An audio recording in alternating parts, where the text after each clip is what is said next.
నవ్విపోతురుగాక నాకేటి సిగ్గు అన్నట్లుగా ఉంది అధికార టీఆర్ఎస్ పార్టీ తీరు. ఇప్పటికే అధికారాన్ని అడ్డం పెట్టుకుని ఎన్నికల్లో గెలిచేందుకు అడ్డదారులు తొక్కుతున్న కారు పార్టీ తాజాగా ప్రభుత్వ కార్యాలయాలను వదిలిపెట్టడం లేదు.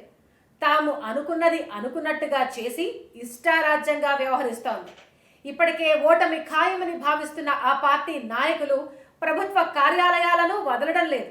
తాజాగా గ్రామ పంచాయతీ కార్యాలయాలను సైతం పార్టీ ప్రచారానికి వాడుకుంటున్నారు.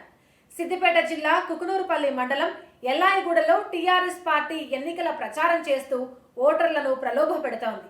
అధికారులు సైతం చూసి చూడనట్టు వ్యవహరిస్తూ కారు పార్టీకి మడుగులొత్తుతున్నారని ప్రతిపక్షాలు విమర్శిస్తున్నాయి. తక్షణం ఎన్నికల అధికారులు చర్యలు తీసుకోవాలని వారు డిమాండ్ చేస్తున్నారు.